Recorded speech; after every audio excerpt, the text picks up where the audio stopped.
están ustedes? Muy buen día, bienvenidos a esta edición de Hora 7, 6:57 de la mañana y en las calles de Santiago una temperatura que chequeábamos recién, 8,3 grados, con una proyección de 28, es decir, días que siguen, a lo menos al mediodía, siendo calurosos. Le vamos a contar de una noticia trágica y tiene que ver con la muerte de esta mujer de nacionalidad colombiana, trabajadora sexual que cayó de un 8º piso ayer. Las causas, para establecerlas claramente, aún se están indagando. Aquí está la historia. Vecinos del edificio La Concepción en Providencia sintieron ruidos, gritos y muebles que se corrían, lo que identificaron como una discusión de pareja. Al cabo de minutos, Jenny Ramos Valencia, de 30 años y de nacionalidad colombiana, cayó de un 8º piso, muriendo instantáneamente al estrellarse contra la vereda. La bulla, pero nada más. ¿Qué es lo que escucharon? Una pelea, eso fue todo. ¿Habían gritos? ¿Se escuchaba algo claro? Eso fue todo, una pelea. ¿Y ella decía algo, no? No, solo gritos. ¿De ella o de ella? La víctima se encontraba en la casa de un empresario chileno de 41 años, desde donde intentó escapar por motivos que aún son parte de la investigación, pero no lo intentó por la puerta del frente, sino que lo hizo descendiendo por el balcón hasta el piso 9. Luego lo hizo hasta el 8, desde donde finalmente resbaló y se precipitó a la acera. Los abogados del empresario prefirieron guardar silencio hasta que las entrevistas con la PDI y con su cliente hayan concluido. Según los primeros antecedentes, nos relatan de que efectivamente esta mujer habría estado pidiendo ayuda y quería salir hacia el quería ingresar hacia el interior del edificio. Nos vamos a la brigada de homicidio, que es donde va a ser trasladado en este minuto para tomarle declaración, pero en este momento lo que les puedo asegurar es que mi representado se encuentra en calidad de testigo hasta ahora. Jenny se habría dedicado aparentemente al comercio sexual y se encontraba en el departamento de este empresario prestando dichos servicios. Según vecinos del lugar, en este edificio hay departamentos que se arriendan como apart hotel y la presencia de este tipo de situaciones es común. Además, Jenny se hacía conocer como Noemí Ramos, una modelo part-time de discoteca que se dedicaba a promocionar distintas marcas de ropa en eventos discotequeros. Había escuchado comentarios de que habían personas que sí se prestaban para ese servicio. Aquí en la mañana llegan las niñas que trabajan en la noche, un montón de niñas que trabajan de noche, y ya se tiró hace 2 meses una por este balcón del 9º piso, del 10º. El dueño del departamento 803, desde donde la mujer cayó luego de romper el ventanal, no se encontraba, mientras que el empresario de 41 años fue llevado hasta la brigada de homicidios en calidad de testigo, mientras se esclarecen los hechos. Son las 7 de la mañana con 3 minutos, vamos a cambiar de tema y le vamos a contar de un accidente que es un choque frontal entre 2 automóviles y que deja como resultado una persona fallecida y 5 heridos. Esto sucedió en el sector costero de Palo Buque, a unos 20 kilómetros al sur de Iquique. Fue pasada la 1:36 de la madrugada cuando la Central de Comunicaciones de Carabineros llamó a bomberos para solicitar apoyo debido a una colisión frontal en el sector de Palo Buque en Iquique. Esto por parte de un auto particular y una camioneta alquilada desde Santiago. Al llegar al lugar se dio la información de que era una colisión de alta energía, 2 vehículos menores involucrados, de los cuales habían 5 lesionados, uno de ellos atrapados y en el otro vehículo lamentablemente un fallecido. Por razones que están siendo investigados por la CIA de Carabineros, el vehículo marca Mazda conducido por Armando Díaz, quien iba acompañado de su pareja, traspasó el eje de la calzada impactando la camioneta marca Mitsubishi, guiada por Álvaro Ariel Silva Toro, de 34 años. Uno de los conductores fallecidos producto del impacto fue trasladado hasta el servicio médico legal de la zona para la realización de la autopsia correspondiente. Además, según señaló Carabineros, al momento de ver el interior de este se encontraban botellas, además de un fuerte olor a alcohol. Se están planteando varias hipótesis. Dentro de una de ellas es el estado de intemperancia alcohólica. Es algo que se debe determinar posteriormente con el examen de alcoholemia. Un accidente que nuevamente cobró la vida de una persona, esto producto de la irresponsabilidad y el consumo desmedido de alcohol. 7 de la mañana con 4 minutos y detectives de la Brigada Investigadora de Delitos Sexuales, la Brisexme, de la PDI de Concepción, detuvieron a un joven de 24 años. Habría violado a una mujer de 27 después de conseguir con ella una cita a través de Facebook. Tiene tan solo 24 años de edad y ya fue detenido por la Policía de Investigaciones tras ser acusado por una mujer de 27 años de haberla violado en la ciudad de Talcahuano. Un caso que tiene su origen a través de internet, específicamente en la red social Facebook, donde el hombre citó a la mujer cerca de un inmueble abandonado donde la golpeó y abusó sexualmente. Luego de 10 años de amistad, ambos se encontraron a través de las redes sociales. Fue ahí donde acordaron reunirse en la comuna de Talcahuano, donde, aprovechando un lugar deshabitado y un leve retraso mental de la víctima, el sospechoso la dirigió a la fuerza hasta el recinto donde ejecutó su delito. Mediante engaños caminara con ella hasta un lugar totalmente despoblado, una casa abandonada, y en ese lugar fue donde comenzó a golpearla, la desnuda y finaliza toda su agresión con una violación en contra de esta mujer mayor de edad. Según los antecedentes, ambos se conocían desde la infancia y el encuentro tenía como finalidad recordar las experiencias que vivieron durante su niñez. Doble intención que el sospechoso llevó a cabo sin ningún tipo de remordimiento, siendo detenido cerca de su casa por efectivos de Carabineros. Mientras era agredida, intenta comunicarse con su madre a través de teléfono, pero lamentablemente no logra realizarlo, ya que este hombre le impide las llamadas telefónicas. Una vez que se genera la agresión sexual, este hombre logra evadir, ¿cierto? Se da la fuga y ella regresa a su casa, donde posteriormente a través de su madre genera la denuncia. La mujer al nacer tuvo un problema en el parto, lo que explica su retraso, que fue aprovechado por este hombre de 24 años, quien no dudó en ningún momento en golpear y abusar de esta mujer. 7 de la mañana con 7 minutos. Vamos a dejar por un momento la actualidad de nuestro país para contarle de imágenes y de una historia que ayer nos impactó a todos y tiene que ver con estas dos explosiones en la línea de meta del famoso maratón de Boston, el más importante de Estados Unidos, o uno de los más importantes al menos. Le causó la muerte, dicen, de acuerdo a un último balance, ya a 3 personas. Eso es un dato que vamos a confirmar. Se habla de 110 heridos al menos y de una conmoción total en un país que, claro, recuerda otros atentados con víctimas masivas y que obviamente teme que pudiera suceder algo similar. Una actividad que es común en las distintas ciudades del mundo y que hasta la fecha solo se trataba de encuentros multitudinarios para disfrutar del gusto de correr y superar las marcas de cada uno. Eso hasta hoy, cuando en la plena maratón de Boston 2 artefactos explosivos detonaron cerca de la línea de meta, mientras que un tercero lo hizo en la biblioteca JFK. La carrera tenía a lo menos 27.000 participantes. La explosión dejó 2 muertos y cerca de 110 heridos, según informó CNN. La policía confirmó la explosión masiva en el área de la meta. Además, encontraron otros 2 artefactos de la misma procedencia, pero que pudieron desactivarlos a tiempo. De los heridos, a lo menos 6 están en condiciones críticas, otros 6 en estado de gravedad y otros 8 afectados solo serían niños menores de 8 años. Tal fue el impacto del incidente que los propios participantes comenzaron a grabar el atentado por medio de sus celulares y subirlos a las redes sociales. Tanta conmoción ha causado este hecho que los distintos foros de internet han especulado sobre la posibilidad de un atentado. La maratón comenzó a eso de las 9 de la mañana, hora local, por lo que los primeros 10 participantes ya habían cruzado la meta, momento en que ocurrieron las explosiones. Debido a la magnitud del evento, el Departamento de Policía de Nueva York intensificó este lunes la seguridad alrededor de los lugares emblemáticos de Manhattan. Por su parte, el presidente de Estados Unidos, Barack Obama, expresó su solidaridad con las víctimas de la explosión.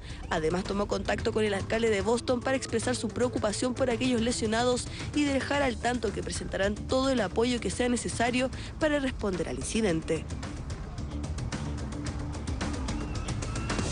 7 de la mañana con 9 minutos y vamos a seguir girando alrededor del mundo para contarle, por ejemplo, que China ralentizó su crecimiento, está en el 7,7%. Los expertos estaban hablando de 8 puntos de crecimiento, donde se explica esa especie de freno en la economía de este gigante mundial en la crisis europea, de acuerdo a los especialistas. Esta noticia de la economía china está incluida en la siguiente síntesis internacional. Nuevamente la economía de China vuelve a ralentizarse, esto a pesar de las proyecciones de los analistas. Durante el primer trimestre de este 2013, su PIB avanzó 2 décimas menos que los 3 meses anteriores. Según los expertos, esperan un avance en torno al 8%. Este freno lo atribuyen a la recesión económica en Europa, además del consumo al interior de China. Más de 700 militares ensayaron este lunes de madrugada por las calles de Londres el funeral de Margaret Thatcher. Integrantes de las 3 Fuerzas Armadas participaron en este ensayo desde el barrio de Westminster, donde está el Parlamento, hasta la Catedral de San Pedro, donde se celebrará el servicio fúnebre de Thatcher, fallecida la semana pasada a los 87 años de edad. El funeral, que tendrá lugar este miércoles, se celebrará en medio de la polémica que sigue despertando la ex primera ministra británica. El tribunal ordenó este lunes la puesta en libertad provisional del expresidente egipcio Hosni Mubarak en la causa que le sigue por tratar de aplastar la revolución ciudadana de 2011. El abogado de la acusación, Fatih Al-Bubasan, explicó que la orden del juez que decretó su libertad provisional se refiere solo a su proceso por la muerte de manifestantes, ya que se han cumplido 2 años desde su detención, el tiempo máximo estipulado por la ley para prorrogar una detención preventiva. Son las 7 de la mañana con 11 minutos y está llamando la unidad móvil de Hora 7, como siempre a cargo de Francisco Sanfurgo, que ha habido harto material en materia de noticias policiales. Pancho, ¿qué tal? Muy buen día. Hola Patricio, buenos días. Sí, hay harta información que entregar. Vamos a partir con un robo en la comuna de Peñalolén, en que los ladrones fueron bastante inteligentes, bastante astutos, porque entraron a un condominio a asaltar las casas, se hicieron pasar con los guardias por constructores. Esto, por supuesto, que nos llamó la atención de los guardias y los dejaron pasar sin ningún problema, robando 2 casas. En la primera de ellas, 1.400.000 pesos en ropa y diversos artículos. Y en la segunda, 1 millón también en joyas y dinero. Como te decía, fueron engañados por los ladrones, los guardias, que se hicieron pasar por obreros de la construcción, ya que es un condominio que está aún en proceso de término. Hay aún cosas que se están haciendo dentro del condominio para dejarlo terminado y dejarlo funcionando 100%. Los sujetos, cuando robaron la segunda casa, activaron la alarma, lo cual llamó la atención de los vecinos y, por supuesto, dieron aviso inmediato a los guardias de seguridad para que cerraran el portón. Los ladrones, una vez que llegaron a la salida y pidieron nuevamente al guardia que abriera, en vez de hacerlo, este llamó a carabineros. Por lo tanto, entenderá que se pusieron nerviosos, se complicaron bastante los ladrones y trataron de arrancar de manera intempestiva contra el portón y botaron la reja. En ese minuto precisamente pasaba un menor de 14 años que vivía en un condominio contiguo. Se vio atacado por estos delincuentes y botaron el portón y cayó encima de este joven, que quedó lesionado producto de esta embestida contra la reja del condominio. Tenemos, por supuesto, reacciones de lo que aquí ocurrió. Vamos a escuchar. Ya se logró establecer mediante el empadronamiento y trabajo en el sitio de suceso propiamente tal que 2 sujetos que hasta el momento son desconocidos habrían ingresado al condominio tras vulnerar la seguridad del condominio, en este caso la portería, que es el primer filtro que tienen. Mediante el engaño a la misma persona encargada, habrían accedido a una de las calles e inmediatamente se habrían dirigido a uno de los domicilios que se encontraba cerrado y sin ningún morador en el interior. Ahora habrían sustraído joyas, prenda de vestir y algún equipo electrónico, lo que fue evaluado en 2.500.000 pesos por el denunciante, a diferencia del segundo inmueble en el que ingresaron, donde sustrajeron joya y dinero en efectivo evaluado en 1 millón de pesos. Bueno, yo venía en regreso a mi casa con mi hermano y un amigo y sentí un ruido, que era un auto que estaba acelerando, y me di cuenta que el portón estaba cerrado. Entonces como que me di cuenta que el auto venía a gran velocidad contra el portón y corrí a mi hermano y a mi amigo del lugar. Entonces el auto chocó el portón y el portón se cayó encima de ellos. Y nada, pues el auto salió arrancando. Yo lo perseguí, pero no lo alcanzó obviamente, y mi hermano quedó bajo el portón. Bueno, y en la noticia internacional de la semana, por cierto, las elecciones presidenciales en Venezuela, a pocas horas de haber sido proclamado Nicolás Maduro como nuevo presidente de este país, Los venezolanos residentes en Chile llegaron hasta la Embajada de Venezuela para protestar y para denunciar lo que ellos llaman irregularidades en el proceso, por cierto, en desacuerdo con cómo se llevó este proceso eleccionario. Muchas irregularidades destacaron ellos y con un cacerolazo se manifestaron afuera de la embajada.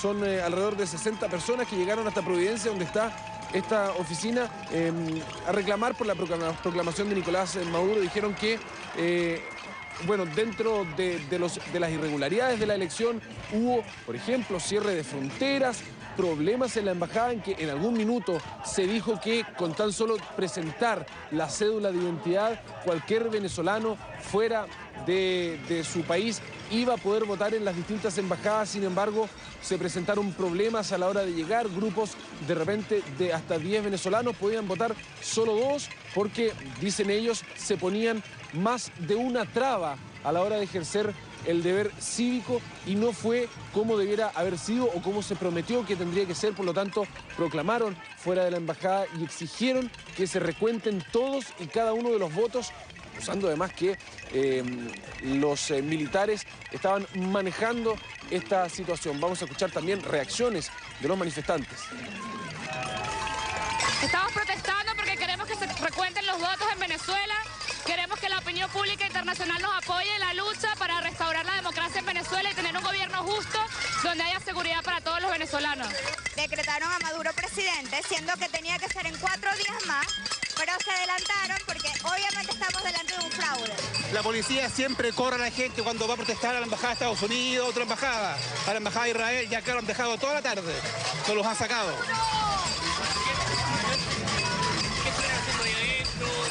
Se estuvo cantando, se estuvo festejando el triunfo de Maduro. Una jornada muy bonita, muy bonita. Adherentes, por cierto, y quienes no estaban de acuerdo. Fraude, acusan a propósito de las elecciones en Venezuela, algo que no es primera vez que se escucha. Ya el candidato Capriles lo dijo a minutos tan solo de que el Consejo Nacional Electoral saliera a darle la victoria a Nicolás Maduro. Es verdad.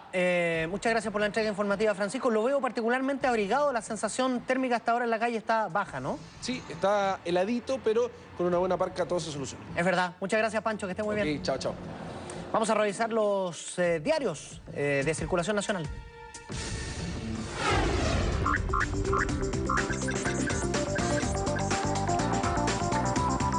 Ahí está el Mercurio.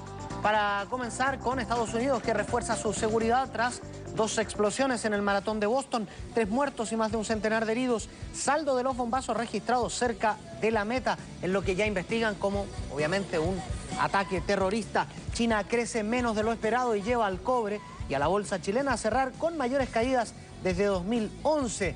7,7 creció la economía china en vez de 8%, que era lo previsto.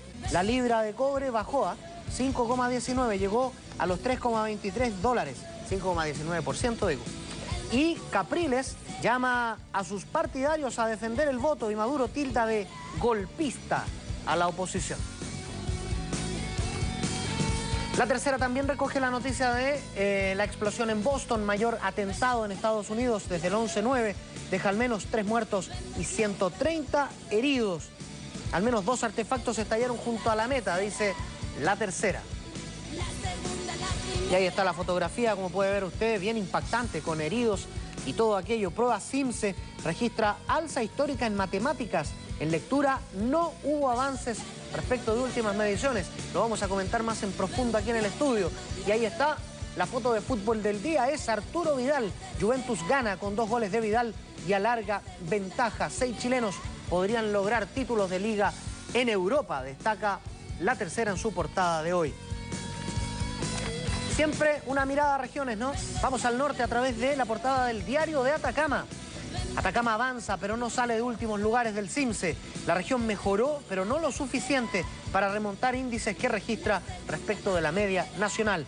Vecinos de El Palomar protestaron, pidieron soluciones viales.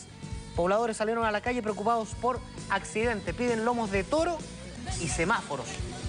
Y el 39% de las denuncias son por maltrato a estudiantes. La superintendencia piden mejorar la convivencia escolar en la región. A Concepción los boletos a través de la portada de el diario El Sur, los mejores colegios de la región en prueba CINCE. Bío Bío logró primer lugar país en lenguaje y matemáticas en cuarto básico, así que están orgullosos allí. Ya vamos a hablar de qué tan importante es el CINCE. Se reunió gabinete de crisis por pesca. Son 13 organismos de gobierno los encargados de seguir el tema, y demandas y contras son obstáculos para la cultura. Obras en Centro Cultural de Tomé están paralizadas por proceso judicial de hace un mes. Son las 7 de la mañana con 20 minutos. Ahora le vamos a contar de una historia bien particular que no dudo debe haberse inspirado en una muy buena intención del ministro Joaquín Lavín. Se llama textualmente, y lo voy a leer, recetas para ahorrar y saborear a la chilena. Es básicamente un esfuerzo que se hizo de pedirle a algunos chefs que con 2.000 pesos, que era el precio promedio que diariamente manejaban familias vulnerables, se pudieran hacer nuevos platos sanos, creativos y, por cierto, económicos. Obviamente, la iniciativa no solo ha despertado muchísimos comentarios, sino que derechamente muchas críticas. No tardaron en hacer sentir su opinión los chilernautas. Una vez que se conoció de la propia boca del ministro de Desarrollo Social, Joaquín Lavín, esto se transformó en comentario obligado en las redes sociales e incluso fue trending topic en Twitter. Se trata de un recetario para familias vulnerables para que puedan cocinar platos para 4 personas por 2.000 pesos. Un lanzamiento que sin duda originó polémica, precisamente en el Día Nacional de la Cocina Chilena. La manera es que el debate que está hoy día en el Parlamento sobre el salario mínimo haga un esfuerzo adicional, porque esto nos debe chocar como chilenos. Todos sabemos lo que es, si hemos ido a un mercado, un supermercado, una feria, lo que es alimentar a una familia entera con 2.000 pesos. Y por lo tanto, lo que tenemos que hacer es cambiar esa realidad y asegurar una alimentación saludable y además respetuosa de nuestra identidad. Lo que hace es reproducir las diferencias sociales, ya, porque claro, no estamos hablando de un chupe de repollo, ya, y cómo se llama versus qué, versus un chupe de centolla, o sea, ¿de qué estamos hablando? El controvertido recetario surgió tras una investigación hecha con las familias más vulnerables de Chile, el cual arrojó que un grupo de 4 personas gastan más o menos 2.000 pesos diarios en alimentación. 3 fueron los chefs encargados de elaborar las recetas, a las cuales deberían cumplir con ser comidas chilenas, sabrosas, sanas y económicas. Yo sé que 2.000 pesos un presupuesto es cuálido para comer todos los días, para una familia de 4 personas. Yo entiendo que es cuálido, pero a mí me parece valorable que se hagan iniciativas de este tipo para que chef o gente que sabe de cocina pueda aportar con ideas novedosas. Diversas opiniones en medio de una ruta gastronómica en plena Plaza de Armas. Fueron 20 metros con los mejores productos traídos desde todos los rincones de Chile. Pero la mayor atracción fueron los porotos. Habían con riendas, con mote, con luche y en ensaladas. Lo ideal es que todas las preparaciones hoy día y en todos los restaurantes de nuestro país se hagan cocina y se hagan recetas de cocina chilena. Hoy día es el Día Nacional nuestro, es como estamos como de fiesta todos los cocineros. Hace que sepamos nosotros quiénes somos. Porque esto nos representa a nosotros, no somos ni la comida chatarra, ni comida china, ni comida italiana, esto es chileno. Creo que debe tener algo de caldo de pescado o algo similar, muy rico, con chaucha, muy rico. Oye, ¿y en tu país lo comen o no? No, nunca lo había comido yo en mi país. ¿Pero el poroto? El poroto sí, pero de otra manera. Pero la celebración del Día Nacional de la Cocina Chilena, que fue instaurada en 2009, no terminó aquí. En Peñalolén también hicieron lo suyo, pero con el charquicán. Habían de verduras, con carnes y con cochayuyo. Esta es la 4ª vez que los feriantes hacen este festival para los vecinos. El primer año fue para 700 personas y el lunes prepararon para 6.000 comensales. Las filas eran enormes, pero al parecer estar 2 horas esperando valió la pena. ¿Se ahorró la platita para cocinar? Sí, yo creo que sí. El lomo me lo como a la noche. Muy rico. ¿Cómo está? ¿Valió la pena venir hoy día a almorzar acá? Valió la pena todo el rato que estuve esperando, como 2 horas. Otro que aprovechó este día para mandar un aviso fue el restaurante Donde Zacarías, con este plato típico que se ha transformado en uno de los predilectos de niños y adultos. El conocido bife a lo pobre se está preparando para el próximo miércoles. Es su día nacional. Por segundo año quiere cautivar a sus clientes como Dios manda y es por eso que desde este punto presentó la ruta del bife. 200 son los locales adheridos en Santiago y hasta acá llegó un cliente y amigo de la casa. El alcalde de Cerro Navia no tomó desayuno para disfrutar de este plato típico originario de la zona del Maule. Yo pienso que este es un plato, ¿cierto?, bastante contundente, el que realmente llena, ¿cierto?, y satisface estar todo el día con este solo plato y para trabajar con ganas. Este plato tenemos que celebrarlo de Arica a Punta Arenas, porque es un plato típico nacional. ¿Ah? Y qué mejor que todos los chilenos disfrutemos de un buen plato típico nacional ese día, y además vamos a tener un conjunto folclórico para que lo celebremos como Dios manda. Un Día Nacional de la Cocina Chilena que tuvo de todo, pero lo más importante, que reunió a los vecinos en torno a las tradiciones, lo originario y de la comida saludable. 7 de la mañana con 25 minutos, había un poco de todo, como en el charquicán en la nota, pero derechamente nos llamó muchísimo la atención este recetario del ministro Lavín y lo vamos a comentar, entre otras cosas, porque hay harto material para hablar con él, con el senador Guido Girardi. Senador, ¿cómo está? Muy buen día. Hola, ¿cómo están? ¿Cómo le cayó a usted esta noticia de un recetario que me imagino está bien intencionado, que está pensado en familias muy vulnerables, pero no sé si será un vehículo eficaz, la verdad, de solucionar sus problemas? Bueno, yo pienso que no dudo que la intención a lo mejor era loable, pero es también una manera de legitimar la situación dramática que vive la gran mayoría de los chilenos que, como lo dice el propio ministro Lavín, viven 4 personas alimentándose con 2.000 pesos diarios. Y a mí me parece que es una legitimación incorrecta, desde el punto de vista de que nadie puede vivir seriamente con esos 2.000 pesos diarios. O sea, significa 500 pesos por persona para desayunar, para tener un almuerzo, para tener una once, si es que existe, o una cena en la noche.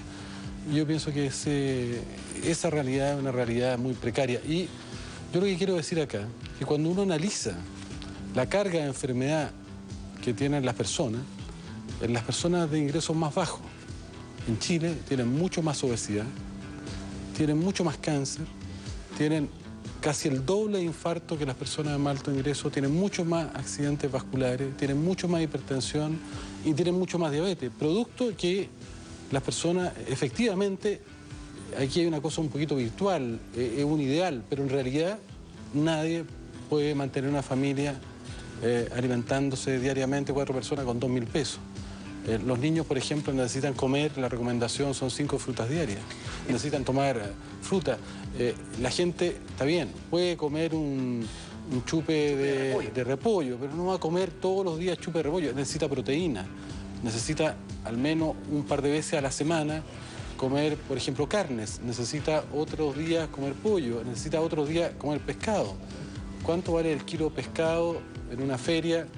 Es muy difícil encontrar un kilo de reineta en una feria bajo 2.500 pesos.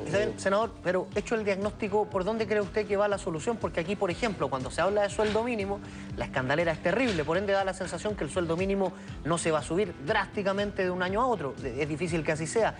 Y entonces, ¿por dónde se corrige? Por ejemplo, IVA a la canasta básica, ¿por dónde cree usted que va la corrección? Yo pienso que el tema más importante en este país tiene que ver con el problema de distribución del ingreso, justamente.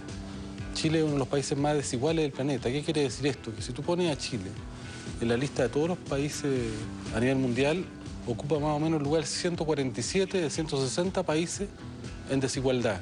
Está al lado de los países africanos y eso no tiene ninguna relación respecto al ingreso, el ingreso per cápita de cada chileno. Si tú analizas el per cápita de cada chileno, el ingreso per cápita promedio debiera ser de cerca de $20.000 casi. O sea, cada chileno debiera estar ganando, si aquí hubo una distribución equitativa del ingreso, 750.000 pesos como mínimo, y eso no ocurre. ¿Por qué?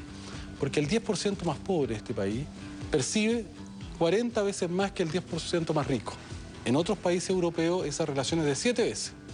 Ahora, claro, en esos países europeos, antes de impuestos, también el 10% más rico es 35 veces más rico que el 10% más pobre. Después de impuestos esa relación baja 7 veces. O sea, primera medida, tú tienes que generar una política tributaria donde los ricos, que en Chile viven en un verdadero paraíso tributario, donde las grandes empresas, que en Chile no pagan impuestos, paguen impuestos.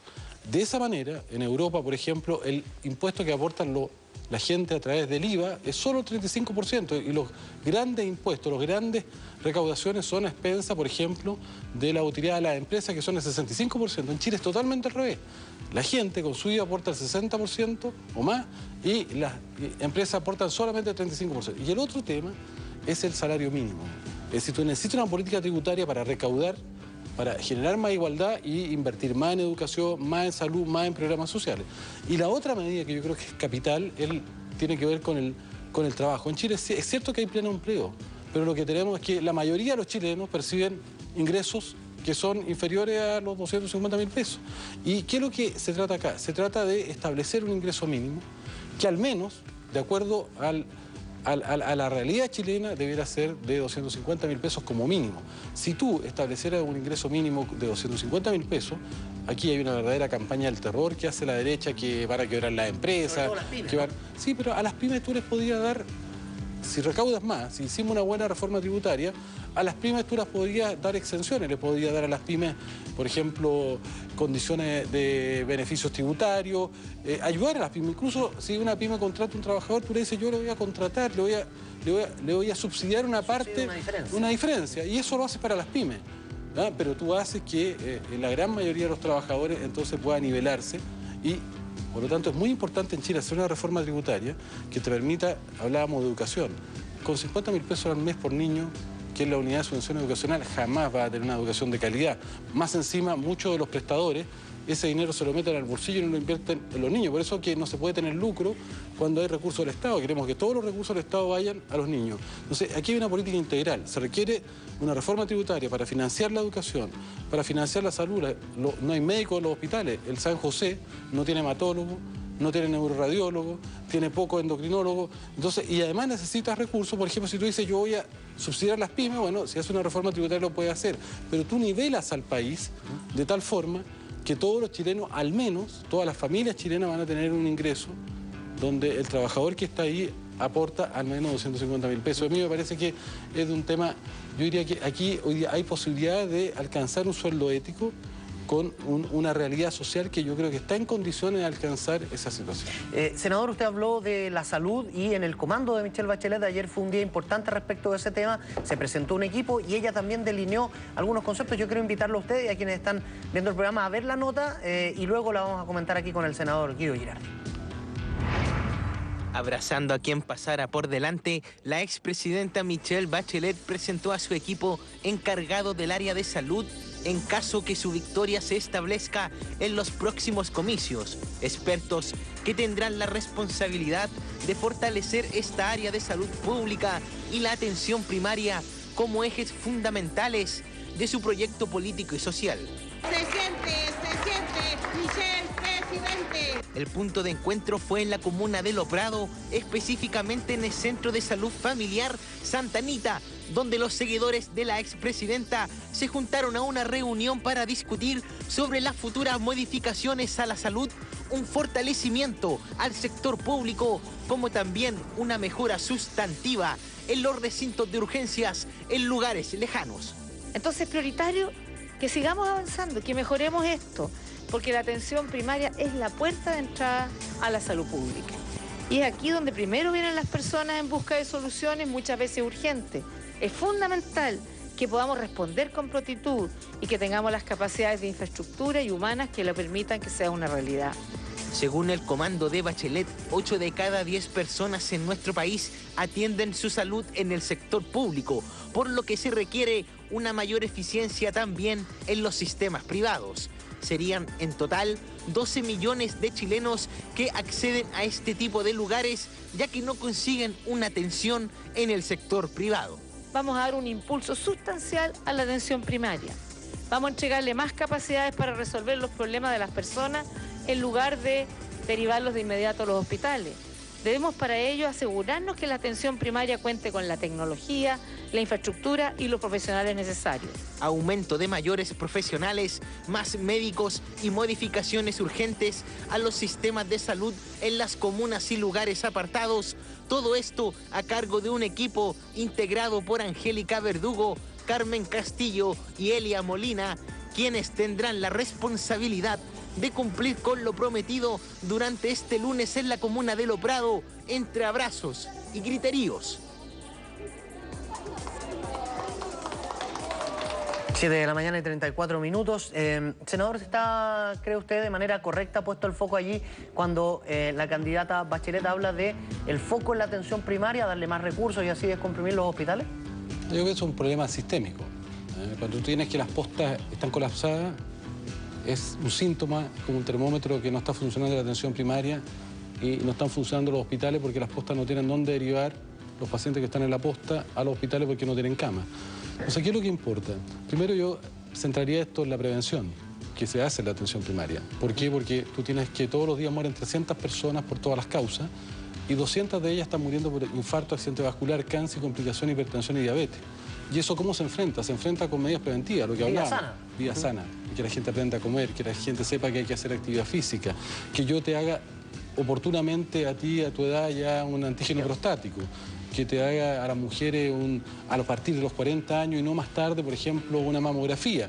Todo eso va a ir ayudando a que oportunamente operemos las vesículas para que las mujeres no hagan cáncer. Luego, en los consultorios hoy día faltan 1.500 médicos y por lo tanto hay una falta de médicos y además hay una falta de capacidad resolutiva. ¿Qué quiere decir esto? Muchas personas van al consultorio y el médico que las atiende es un médico que no tiene la formación suficiente, porque hoy día la atención primaria es una especie de Siberia. Los médicos van ahí, pero nadie los forma. ¿Y eso porque les pagan mal, senador? Porque no hay incentivo de formación. Un médico joven, que son los que van ahí, tienen que estar formándose. Y están abandonados. No sé, ¿qué es lo que hay que hacer? Primero, yo soy partidario de que haya una misma carrera del médico que está en el hospital al que está en el consultorio, para que el médico que está en el consultorio sepa que después va a llegar a especializarse y este es el primer eslabón, es el primer escalón. Y por lo tanto se queda ahí y hay que volver a hacer que los especialistas vayan a los consultorios de los hospitales a formar, a hacer reuniones clínicas, hacer investigación, atender algunos casos graves. Luego, yo soy partidario que todos los consultorios tengan médicos de familia distintos. Y el concepto médico de familia es un médico general. Tú cuando tienes tu hijo enfermo no lo lleva un médico general, lo lleva un pediatra. El médico de familia de un niño es un pediatra. El médico de familia tuyo es un internista. El médico de familia, cuando tiene un problema de salud mental, si tienes dinero, es un psiquiatra. Yo soy partidario que todos los consultorios tengan un concepto de equipo de salud de familia donde el médico de familia de un niño sea un pediatra, donde el médico de familia de un adulto mayor sea un internista, el de una mujer sea un ginecólogo y donde la salud mental sea atendida por psiquiatra. Tenemos que formar entonces pediatras, internistas, ginecólogos, psiquiatras para que estén en los consultorios. ¿Qué pasaría ahí? Tendrías médicos que resolverían los problemas. Un médico que hoy día no se siente seguro, lleva un niñito con una patología respiratoria en invierno, se asusta, no tiene equipo de rayo, ¿qué hace? Lo daría a la posta. No lo daría a la posta. Y no resuelve nada. Si el médico estuviera capacitado, ese niño con una neumonía, él lo va a tratar. Y si la neumonía no es complicada, la va a tratar en forma ambulatoria. Y lo va a hacer con seguridad.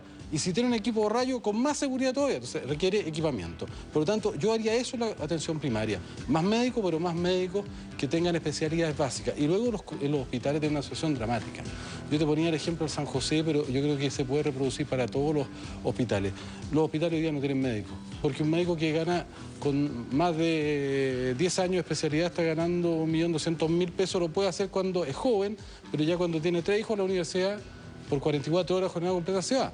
Empiezan a disminuir 22 horas, la mitad, 11 horas y se van. Entonces los hospitales se están vaciando. Y estos hospitales no tienen médicos. O sea, el San José no tiene neuroradiólogo que informe los escáneres, no tiene hematólogo. Hay muy poquito endocrinólogo. Entonces genera listas de espera que son inmanejables y a la gente entonces la empiezan en un compra huevo a rotar. El equipo de rayos está malo hace 8 meses. Entonces quiero que se necesita ahí. Se necesita tener la dotación completa de especialistas y ofrecerle una remuneración suficiente. Los médicos están, pero están en el sistema privado. Entonces, si tú les ofreces que vuelvan, van a volver porque los hospitales se forman. Entonces, esto es muy importante porque realmente va a resolver los problemas de salud. Pero aquí puede haber un pecado planeado. ¿Qué quiere decir esto?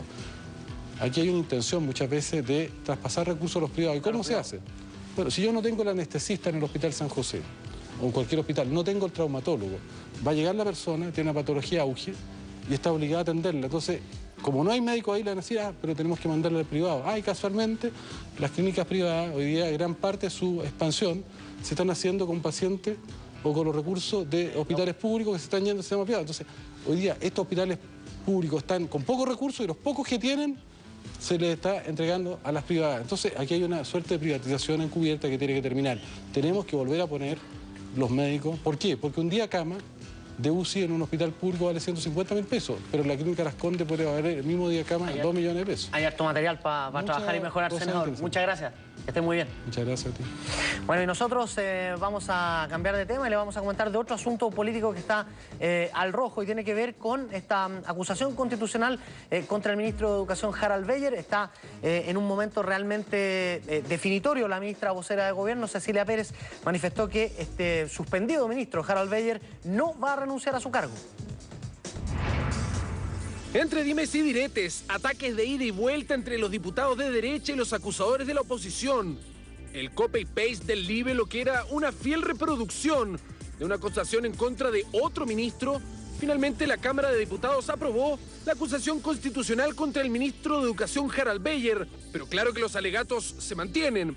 La alianza insinúa que la oposición podría votar en bloque y no a conciencia como debieran, alegato que por cierto fue negado por los partidos opositores. Todavía tengo la esperanza de que los medios, que los senadores, reflexionen sobre la votación, pero sin duda si esa acusación llegara a aprobarse, va a infligir un daño más que al gobierno, a la educación chilena. El llamado a los senadores de oposición a que actúen en conciencia respecto a esta acusación, analizando en derecho los fundamentos que hay respecto a sostener esta acusación. Además, surgen los comentarios, teorías o, si lo quiere, estrategias de que Sebastián Piñera pueda pedirle la renuncia a Beyer.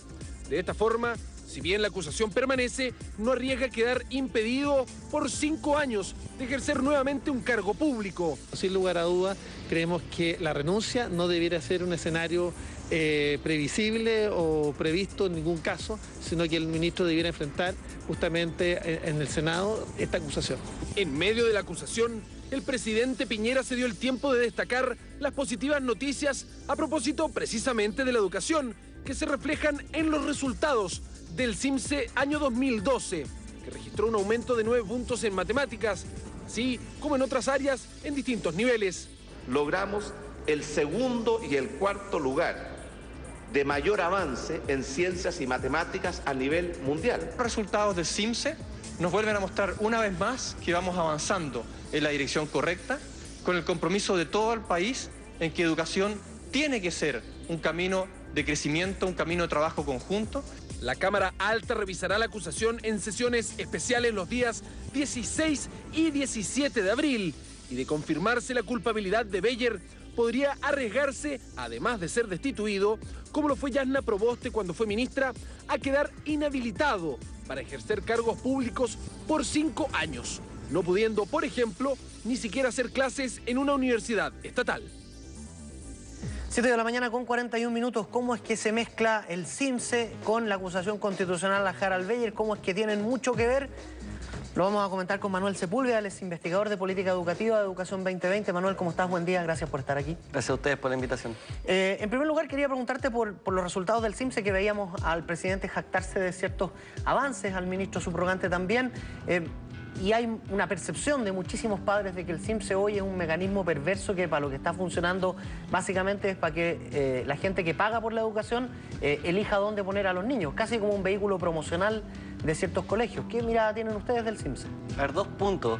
El primero es que no entendemos tanta alegría por noticias que para nosotros no son tan positivas.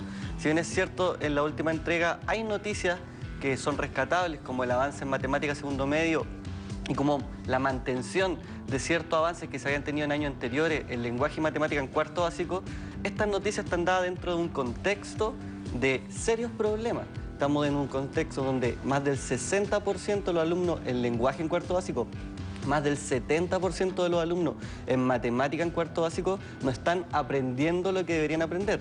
Y estas noticias también nos indican que tenemos una distancia entre colegios particulares pagados y colegios municipales de 50 puntos, una brecha de 50 puntos.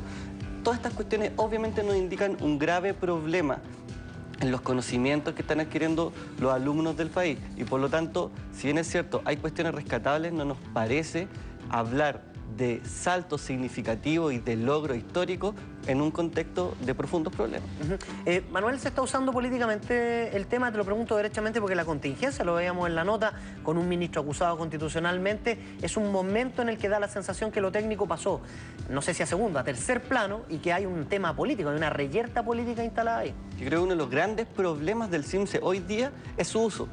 O sea, adelante, cuando analizábamos, cuando veíamos los titulares de la prensa, vemos como todos los diarios en todo el país titulan con el avance o el retroceso en el CIMSE, y en el fondo esta herramienta que fue creada para tener una retroalimentación en los profesores, en los equipos directivos en cuanto al aprendizaje que tenían los alumnos, hoy día se transforma en un verdadero ranking, impulsado también por el gobierno. Los semáforos que impulsó el exministro Lavín no ayudaron en nada a poder entregar el verdadero peso específico que tiene el CIMSE. CIMSE es un indicador muy importante, pero no es sinónimo de calidad.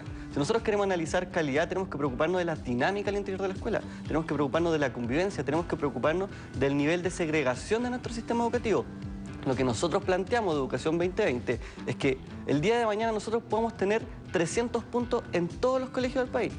Pero si estos 300 puntos se consiguen en la actual estructura, es decir, en un país donde tenemos colegios para pobres y colegios para ricos, no vamos a tener un sistema educativo de calidad, porque seguiremos siendo entonces uno de los países más segregados del mundo en materia educativa. Eso no es un sistema de calidad. Manuel, yo sé que Educación 2020 siente que no todo está en la educación universitaria, que está lejos de ser así, que no todo está en el lucro, pero es inevitable que te haga la pregunta. ¿Cómo miran los especialistas, los verdaderos especialistas, la conducta de un ministro que sabemos que hay un componente político en la acusación constitucional, pero técnicamente su mirada respecto del lucro, la fiscalización, pequeña o no, que haya hecho, ¿te parece que lo ha hecho bien? ¿Te parece que ha omitido gravemente temas respecto del lucro?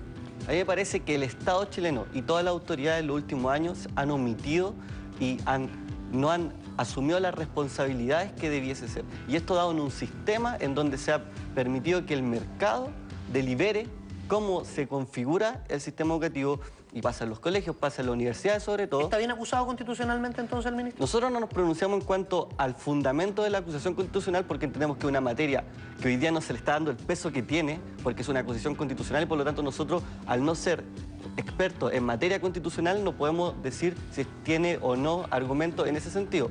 Lo que sí tenemos claro es que aquí hay una ley que se está vulnerando y hay un Estado que está dado en distintos gobiernos de los últimos años que no ha tomado las responsabilidades que se necesitan. Y por lo mismo, nosotros la semana pasada lanzamos una propuesta de reforma educativa que Chile necesita, en donde lo que hacemos es dar 20 medidas, 20 metas, 26 propuestas y abrir una discusión para justamente reconfigurar esta cuestión. ¿Tiene que ver con carrera docente? Tiene que ver con medidas en 3 niveles, en parvularia, en escolar y en superior, y en donde lo que se pide y lo que se exige, y hoy día lo que está exigiendo también la ciudadanía, es una mayor responsabilidad del Estado a la hora de entregar un derecho fundamental, porque estamos hablando de un derecho.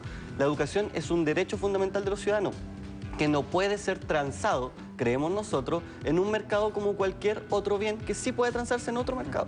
Manuel Sepúlveda, para los que quieran, porque nos pilló el tiempo, profundizar, esas propuestas están en www.educacion2020.cl, está nuestra propuesta, las pueden descargar, pueden sumarse, pueden firmar a favor de ella, y nosotros también estamos dándola a conocer a todos los candidatos presidenciales. Hoy día creo que nos juntamos con el 5º ya candidato presidencial en donde discutimos esta propuesta, la estamos discutiendo también e invitando a todas las organizaciones de la sociedad civil. Lo que queremos obviamente es abrir el debate. Nosotros generamos una propuesta que creemos da una nueva mirada al sistema educativo, y lo que obviamente proponemos y pretendemos es que se abra un debate para hablar y decidir qué educación queremos construir desde el año 2013, 2014 hasta 2020. Manuel Sepúlveda, de Educación 2020, muchísimas gracias por haber venido hoy aquí a conversar con nosotros. Gracias a usted. Es un tema muy importante por lo demás. Hacemos una pequeña pausa y seguimos revisando la actualidad aquí en Hora 7. 7 de la mañana con 50 minutos, hacemos Hora 7, ve usted las calles de Santiago. Le recordamos que el pronóstico del tiempo habla de cielos despejados en la capital para hoy y 28 grados de temperatura. Y el resto del país se lo contamos ahora.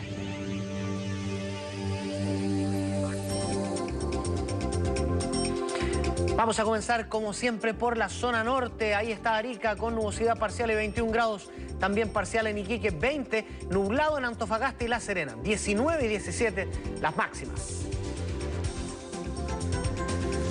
La zona centro del país comienza con Valparaíso en esta revisión, 16 grados su máxima, no está muy alta y va a estar despejado. En la quinta región, en la costa, nublado y parcial, podría haber algunas nubes. Mañana básicamente, en Santiago, 28 grados la máxima, 27 para Rancagua, cielos despejados en Talca y 26.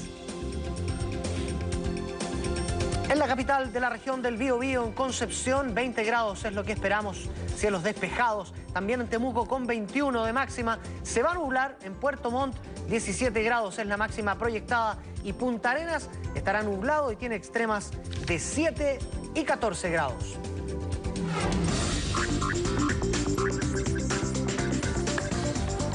Revisión de más diarios de nuestro país. El Publimetro dice terror en Boston. Parece una escena extraída de un guión de Hollywood, pero es el momento justo después de la primera explosión. Un atleta en el piso y la policía corriendo hacia distintos sectores, uno con el arma en la mano, no entendiendo bien, una situación de mucha confusión. El CIMSE marcó histórica alza, recién lo comentábamos, hasta 9 puntos subió el puntaje de los segundos medios en matemática, pero sabemos que es un éxito relativo nomás. ¿Dónde consumen más marihuana? El INJUV entregó ayer la encuesta nacional de la juventud. En la región de O'Higgins, fíjese que está el mayor consumo. No lo dije yo, lo dijo el INJUV. Los mejores colegios del CIMSE 2013. Ah, por eso el pingüino que va con mochila y libro ahí al colegio. El mayor salto lo dieron los pingüinos de segundo medio en matemáticas. Pero ojo que en cuarto básico el 25% de los contenidos están aprendidos. Imagínense, un cuarto apenas. Nicolás Copano bajó 25 kilos, lo vi ayer aquí en el canal, está flaco. Chilenos cuentan cómo vivieron bombazos en Maratón de Boston. Historia de la colombiana que cayó del balcón, la mujer que falleció, se lo contamos en esta edición de Hora 7. Portada de La Cuarta para el día de hoy, chilenos se salvaron por un pelo, compatriotas pasaron la meta antes del pum, dice La Cuarta en alusión a estas explosiones que son investigadas como atentado terrorista en Estados Unidos.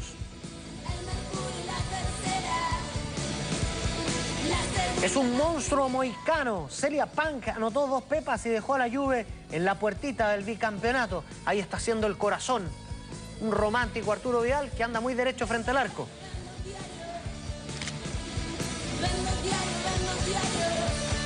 Siete de la mañana con 53 minutos. Un poquito de humor para la mañana de hoy. Vamos a ver qué propone Hernán Vidal, Herbie, en el chiste de cada día de La Tercera. Meta, dice ahí. Triunfo por nariz. Y se ve a Nicolás Maduro ganándole a Hernán Capriles, pero la sombra, si se fija, es el perfil del fallecido expresidente Hugo Chávez en Venezuela. Y tiene razón el chiste, ¿eh? Me parece que tiene razón el chiste, está creativo. Está bueno lo de Herbie hoy. ¿Y qué dice Jimmy Scott en el Mercurio? La Cuneta se titula este chiste. Copy-paste, caballero. ¿Quién va a querer baratito el copy-paste? En alusión a la acusación constitucional que nadie reparó, ni los partidarios ni los contrarios. Al ministro Harald Beyer traía un párrafo pegado de una acusación antigua. Flaite.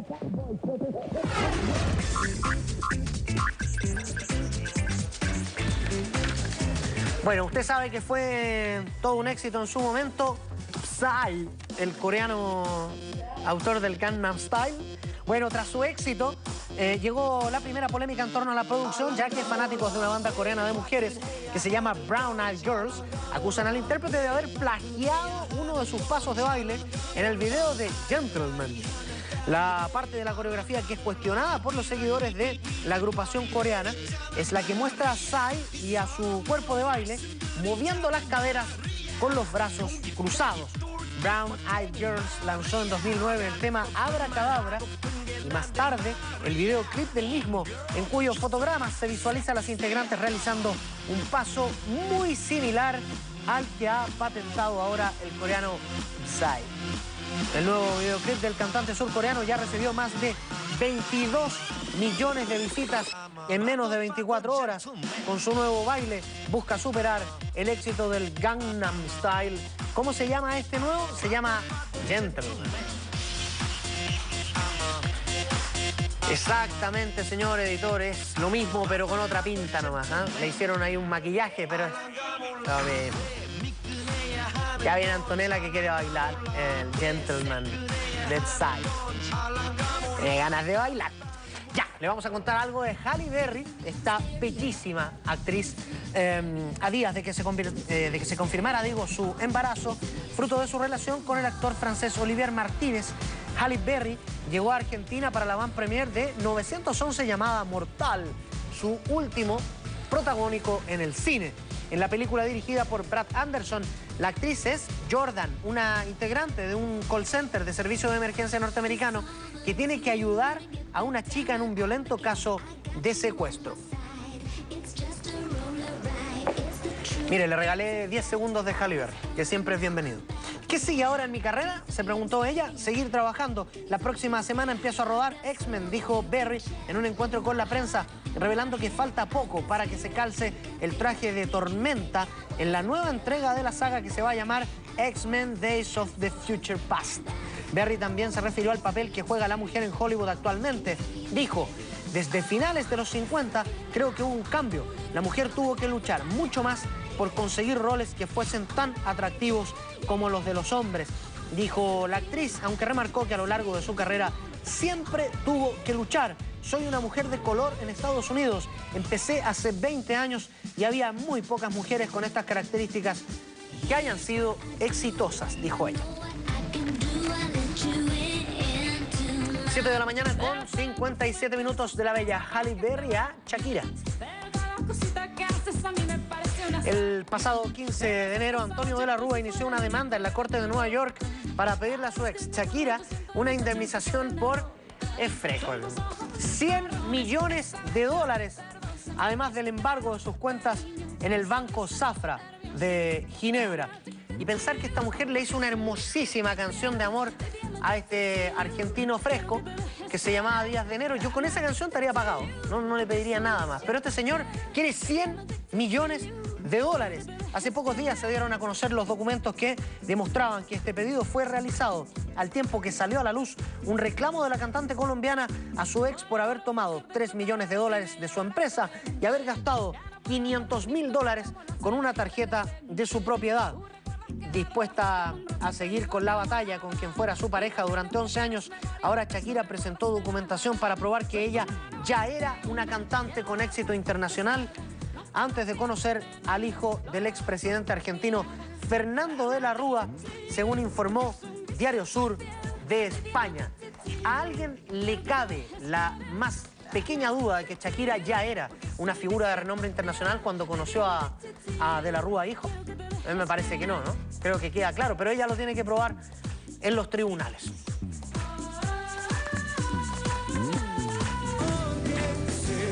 Bueno, vamos a seguir revisando noticias del espectáculo. Según yo, le vamos a contar algo de Paulina Rubio, que la cantante mexicana está dispuesta a encontrar el amor tras su desgastante divorcio del padre de su hijo, que es una figura además como de figura de la socialité, si se quiere, allá en México. Se llama Nicolás Vallejo Nájera, es de origen español. Y dice Paulina Rubio en una red social: parte de sanar es por fin sacar lo que llevas dentro. Ya es mi tiempo, renacer con amor. La música es mi medicina, escribió la intérprete en su cuenta de Twitter. Ello mientras que su ex marido, en tono conciliador, reveló la semana pasada que aunque Rubio esté empeñada en quitarle a su hijo, espera que en el futuro puedan ser buenos amigos. Mire, si hay algo que nos consuela es que por último esta pelea no es por plata, sino que es por la tuición de los hijos. Algo parece yo un poquito más dignificante, ¿no? 8 de la mañana en punto, estamos cerrando esta edición de Hora 7, tenemos 8,3 grados de temperatura aquí en la capital. Le reiteramos que esperamos 28 y cielos despejados. Que tengan una linda jornada de martes. Para algunos como yo, se va a coronar con el padre del rock and roll, Chuck Berry, que toca esta noche aquí en Santiago. Que tengan un gran día. Viene Mujeres Primero. Chao.